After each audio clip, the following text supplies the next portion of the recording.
The Steelers' schedule is out for the 2024 season. We'll go over the best, the worst, and the most interesting parts of it all here on the Locked On Steelers podcast. I'm your host, Chris Carter. Let's get into it.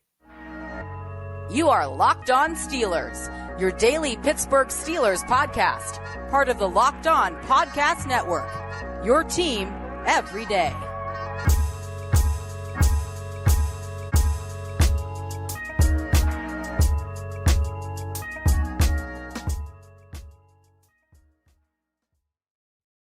Hello, welcome to the Locked On Steelers podcast. I'm your host, Chris Carter, bringing you your daily dose of all things on the Pittsburgh Steelers. As always, you can find the show on your favorite podcasting apps and on YouTube. Like this video if you enjoy it. Subscribe to this YouTube channel to get all of your daily Monday through Friday episodes, as well as our bonus content. We thank you for making us your first listen every day because we're your team every day. And today's episode is brought to you by Game Time. Download the Game Time app, create an account, and use code LOCKEDONNFL for $20 off your first purchase. Terms and conditions apply. More on them later. Okay, so you've probably seen it by now. Steelers schedule is out. I did a live preview show or a live schedule reveal show with Jenna Harner and Shelby Cassesi over at Channel 11 WPXI. You can go to WPXI.com to check that out, see our live in the moment reactions. But I'll give you my general thoughts here throughout this show because I think that this is a very interesting schedule for the way that it broke. We already knew the opponents. We already knew the Steelers technically according to strength of schedule of, the 2023 records. The Steelers had the third most difficult schedule. Either way, we knew this was always news. This is going to be a tough schedule for the Steelers. There's no doubt about that. I'm going to put the schedule on your screen here if you're watching on YouTube. For all the audio people who aren't watching on YouTube and you're listening to on a podcasting app, I'll go over what you can't see on screen. Of course, week 1, they start off on the road at the Falcons, 1 p.m. Then week 2 on the road again at the Broncos. So a rematch a revenge game for Arthur Smith with the team that he just got fired from coaching. And then, of course, Russell Wilson, the team he just got cut from with the Broncos. And then first home game at home on week 3 against the Chargers, Jim Harbaugh coming to Pittsburgh. And then playing Jim Harbaugh's old team that he used to quarterback, actually, the Colts on the road, a rematch with them from last year to finish out September. So 3 of the first 4 games on the road. Then in October, things get interesting with 3 home games in October. First, the Dallas Cowboys at home in prime time. That should be a fun one. And then you play on the road in Vegas at a 4:05 game, and then back-to-back home prime time games with the Jets at home and the Giants at home before the Steelers' Week 9 bye. Then after the bye week, it gets very interesting. You get one game against an NFC East opponent, the Washington Commanders, Jaden Daniels, the rookie quarterback.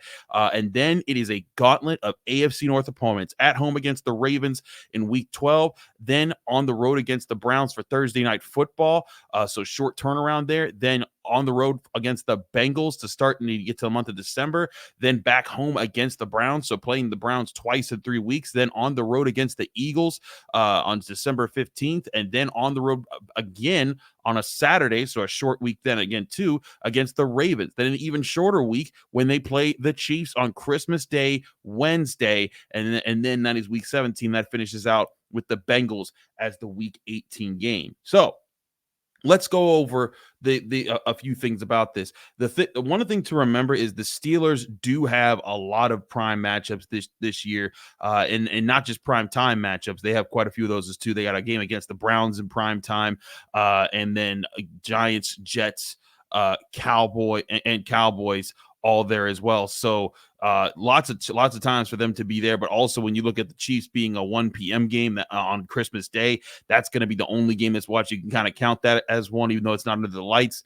Lots of eyes will be on the Steelers. Lots of big matchups that will be focused on as potential game of the week opportunities, and especially late in the season there. But again, going over this, one thing the Steelers will not be short on is they're going to face a lot of really highly talented quarterbacks who some will probably be in the MVP conversation, if not several of them being in the MVP conversation. Naturally, they get to face Lamar Jackson and Joe Burrow. Those two guys are naturally going to be in that if they're healthy. But then you also have Justin Herbert. You also have Dak Prescott. You also got Aaron Rodgers. And, of course, you have Patrick Mahomes. That's not also to say Jalen Hurts, who was in that conversation before. And then who knows what emerges with other quarterbacks. Does Kirk Cousins catch on with the Falcons? Does Bo Nix light it up with the Broncos? Does Anthony Richardson light it up with the Colts?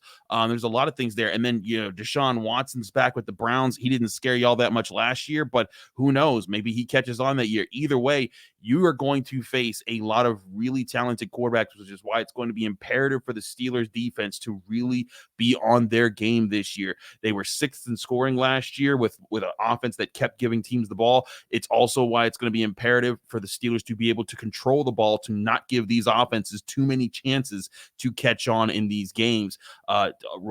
Grind the clock, get first downs, move the chains, keep the Steelers defense off the field.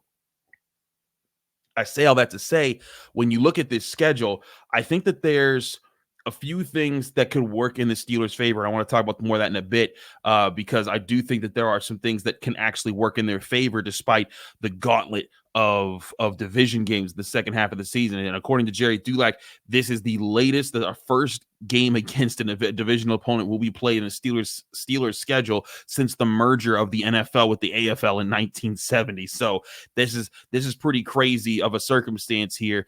But again, on top of the top line quarterbacks, I also think it's important to note about new quarterbacks and new coaches, about the new systems that'll be in place here that they'll be facing. And it starts off right out of the gate with 3 straight teams that are going to present that. You got a new coach and a new quarterback with Raheem Morris and Kirk Cousins in the Falcons in week 1. Then in week 2, you're going to have Bo Nix as the new quarterback with Sean Payton, who, he's kind of trying to still establish what his team's actually going to look like after everything that went wrong last year. Then you get Jim Harbaugh, and in Pittsburgh and Los Angeles, traveling from the West Coast to the East Coast.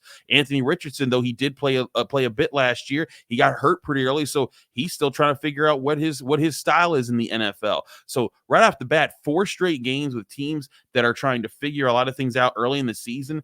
One thing to note: the Steelers' record starting off in most seasons is often where they've struggled the most, at least under Mike Tomlin. And in Mike Tomlin's tenure, they are 30-26-1 lifetime in September, 53.6 win percentage there. And this could be an opportunity for the Steelers to right that ship if they are able to come out and hit the ground running there. In those early games. But again, you're also going to be playing, teams that might be able to get a leg up, like Justin Herbert, even though with the Chargers, even though that Jim Harbaugh is a new coach over there, Justin Herbert and that team, they have a lot of talent on it. They have a lot of talent on both sides of the ball. That's not going to be a cakewalk. That's going to be a challenge. The Steelers are going to have to be on their A game to win their home opener. And I do think it's going to pose some serious challenges for the Steelers, in this lineup. But you look at the matchups here, there are just several, even the ones that aren't in prime time. The Chargers, I think, is a big deal. The Cowboys are in prime time. Aaron Rodgers is coming to Pittsburgh. All the AFC North matchups are going to be huge. But then also the Philadelphia Eagles on the road, where the Steelers haven't won since 1965 in Philly. The Eagles also haven't had a great record in Pittsburgh. They haven't won in Pittsburgh since, I think, 2000. So it's been a bumpy road for those teams whenever they've gone to the other sites. But the point being, there are a lot of challenging things here about the Steelers schedule. And that's where I think a lot of people who are looking at this are saying, like, man, this is going to be a gauntlet for the Steelers down the stretch. And it will be. But before we get into the gauntlet, I think it's important to talk about the benefits of the schedule, because I actually think, despite how that looks after the bye week, and despite all those divisional games back to back, 5 divisional games in 6 weeks, it's pretty crazy. I actually think that there's some things here that can really work in the Steelers' favor. I'll explain what those things are right after this next break here on the Locked On Steelers podcast. I'm your host, Chris Carter. Stick with us. We'll be right back. But first, I want to remind you that we are sponsored by Game Time. Game Time is the app that you can download right to your phone to buy tickets to your favorite events, and without it being a stressful process. The NBA playoffs are here. You can see all the different great matchups wherever you are in the country. If you want to make it to an NBA game, Game Time is the best way to get tickets. And Game Time is an app or a website, gametime.co, where you can make it the fast and easy way to buy tickets for all your sports, music, comedy, and theater events near you. They give you killer deals on last-minute tickets, and they have a best price guarantee that can't be beat. And then you can save up to 60% off buying last-minute tickets for sports, concerts, and so many events. There's also plenty of big events coming this summer to Pittsburgh, like Kenny Chesney, Lionel Richie, T-Pain, or Childish Gambino, which is lining up as well for this summer. And there's more and more things lining up right now. Lots of artists out there are getting back on tour now that things have eased up after COVID, and there's a lot of great opportunities to see artists that you haven't seen in a while. So go on Game Time, get your tickets right now, and that best price guarantee. If you find tickets in the same section in a row for less somewhere else, Game Time will credit you 110% of the difference. Snag the tickets without the stress with Game Time. Download the Game Time app, create an account, and use code LOCKEDONNFL for $20 off your first purchase, or go to their website, gametime.co. Terms and conditions apply. Create an account and redeem code LOCKEDONNFL for $20 off. Download Game Time today. Last minute tickets, lowest price guaranteed.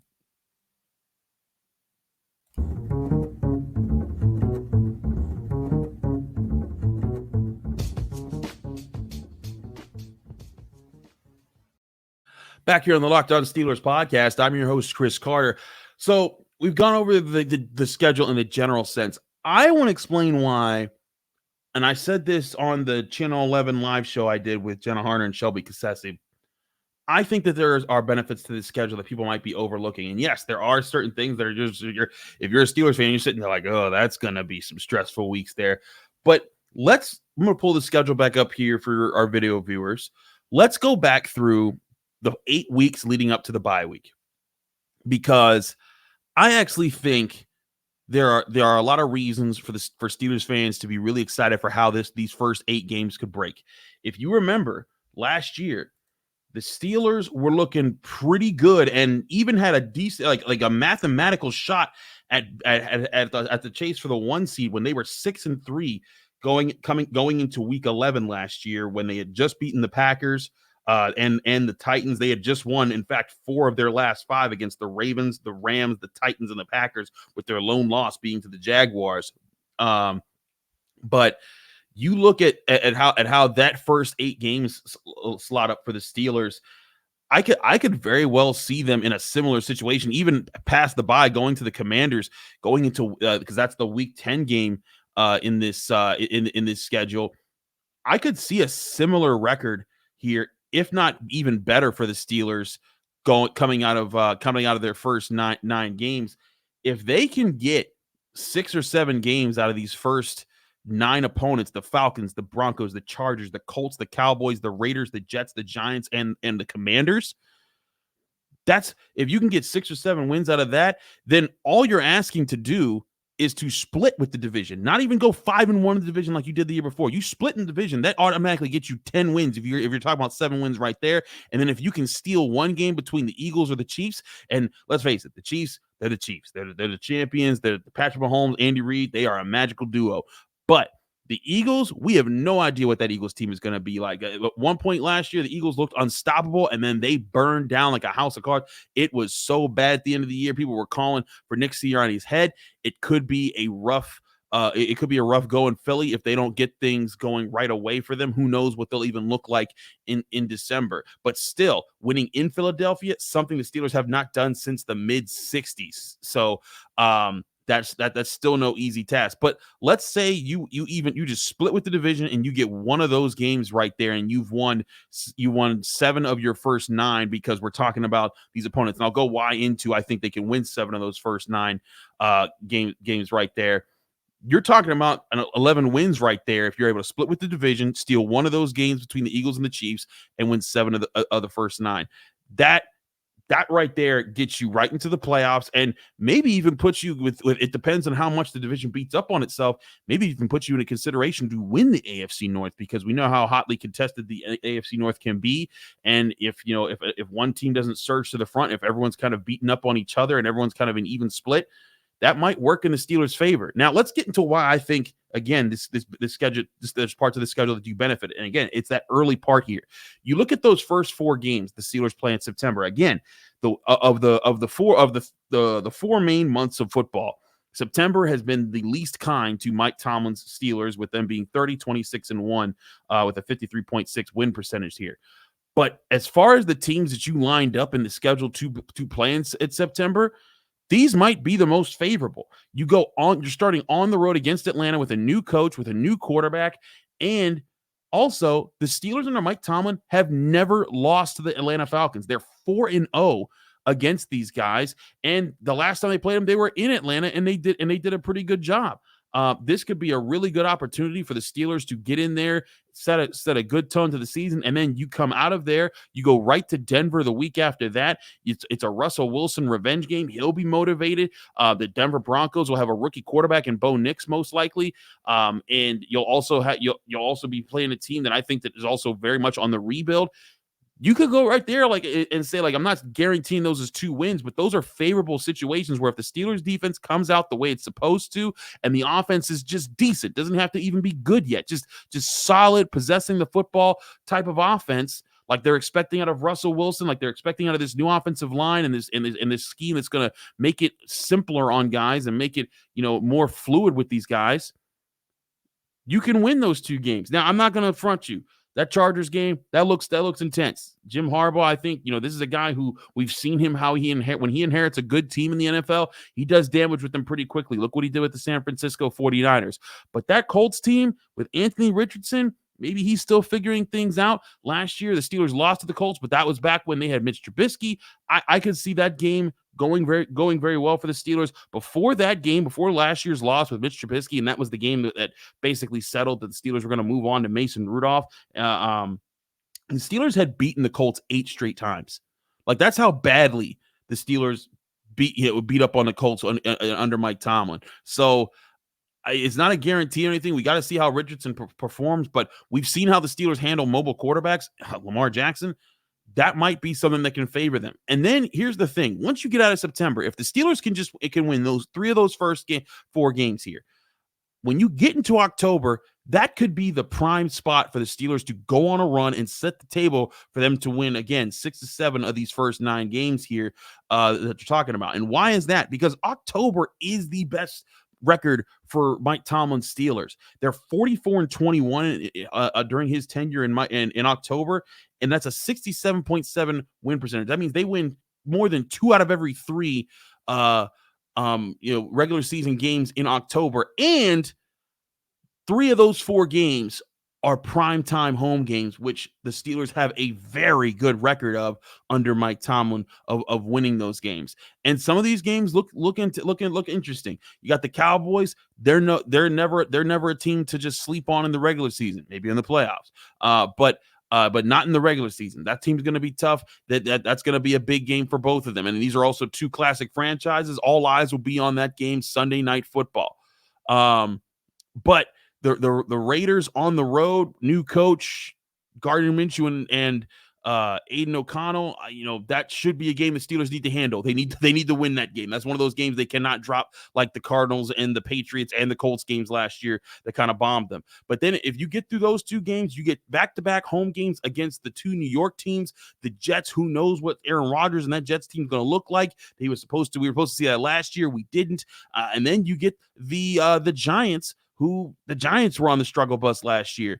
So again, you get some good matchup opportunities and some good circumstances that the Steelers normally win in, and in the month that the Steelers normally pick up their record a little bit.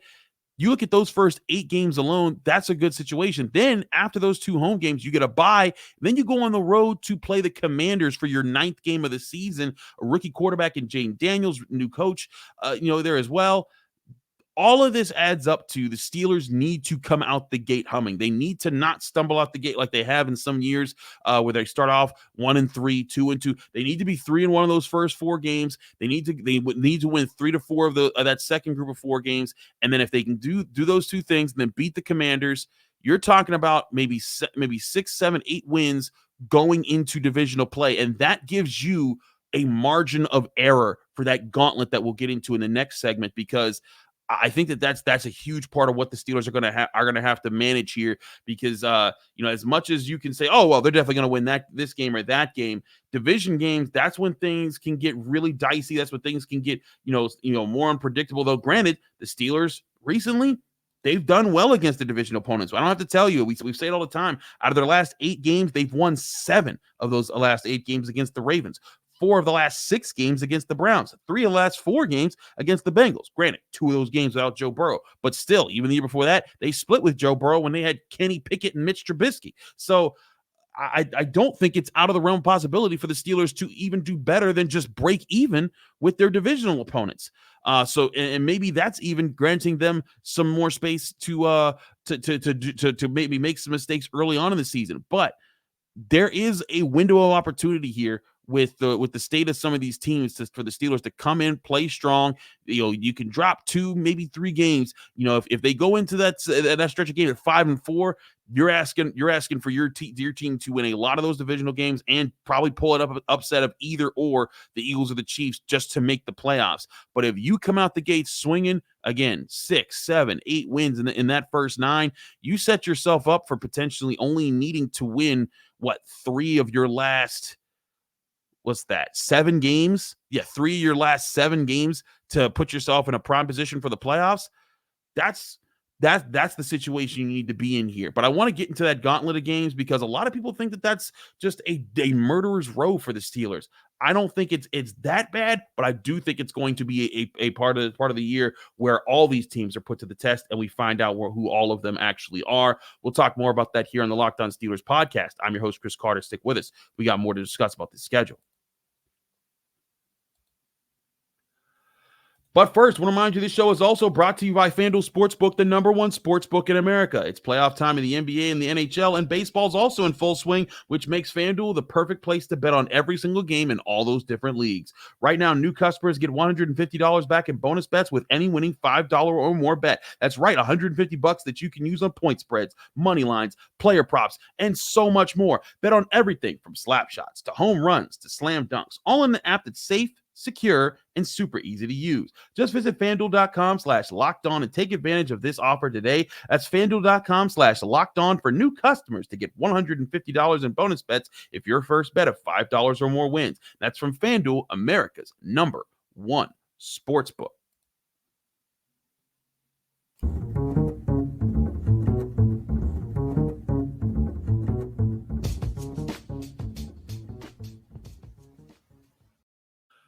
Back here on the Locked On Steelers podcast, I'm your host, Chris Carter. We continue our show here looking back over the Steelers schedule for the season. I'll pull it back up here for those who want to kind of stare at it as we discuss it on YouTube. But we talked about why I think the first half of the season can work in their favor. The opponents, a lot of new coaches, a lot of new quarterbacks. October could line itself up, primetime games at home in October. All those things work in their favor. And then also, I think even coming out of the bye, you go on the road against a team that's going to have a young quarterback, a Commanders team that's most likely going to be trying to still find out who they are with a new coach as well.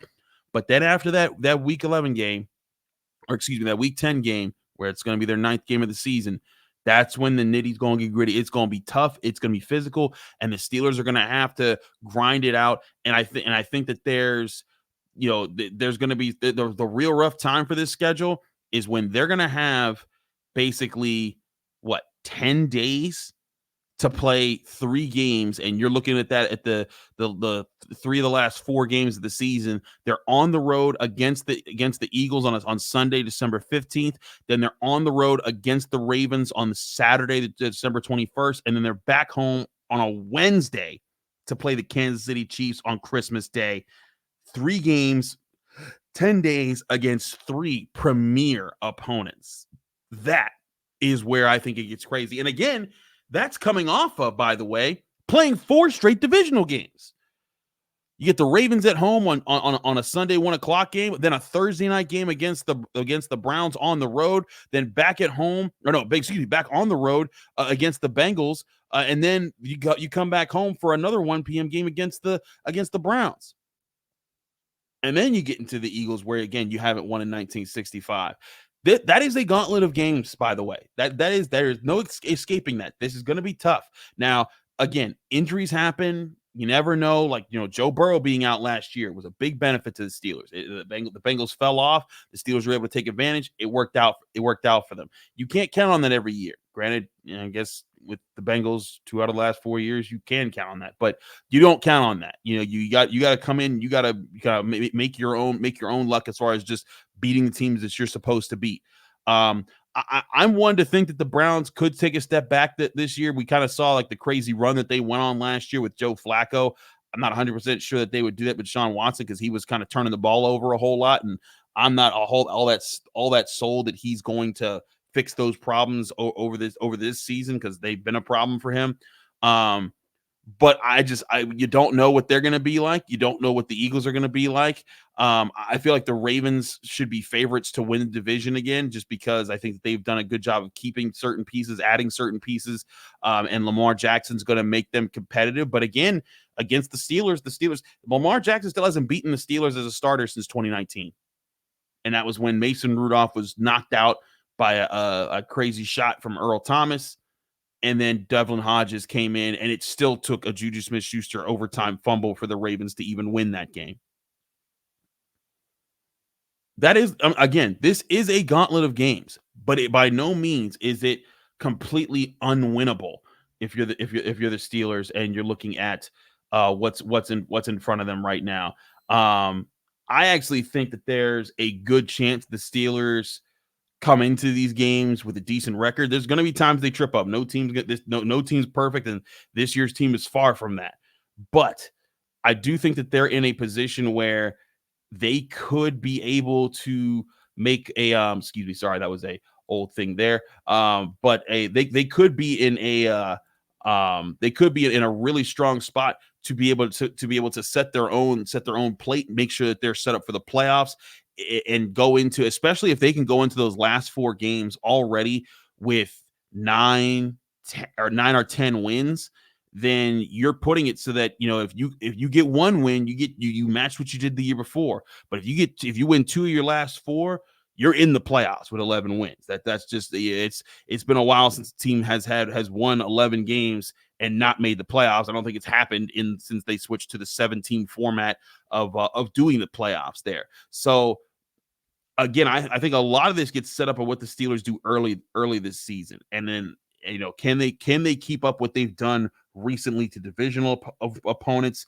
I was bringing up monthly records before, and how the Steelers were 67.7% of their win of a win percentage in October. It's not that far behind in November, where Mike Tomlin's 43-23-1 with the Steelers. That's a 64.2 win percentage there in November. So, if they could, handle their business, they have a bye in November, but if they can handle their business against the Commanders and then get those first two divisional games, again, you're talking about maybe putting yourself in the driver's seat to get double-digit wins before you even get to December, and that puts them immediately is going to change the entire narrative of things. But again, it all depends on how the Steelers get out the gate, get into these games. And then, of course, how do they manage injuries? Does the Steelers, if they hadn't lost TJ Watt in 2021, who knows what that or 2022, excuse me, who knows what that year would have been like when they still made the playoffs and he was coming back from injury, or just missed the playoffs, excuse me, and coming back from injury, but they still managed a winning season. If their quarterback stays healthy and they don't have to, put in questionable quarterback play like they did this past year with Mitch Trubisky, what does it do for their record this past season? But also this season, if Russell Wilson does get hurt, is Justin Fields that much better skilled to handle the situation than Mitch Trubisky was for the Steelers last year?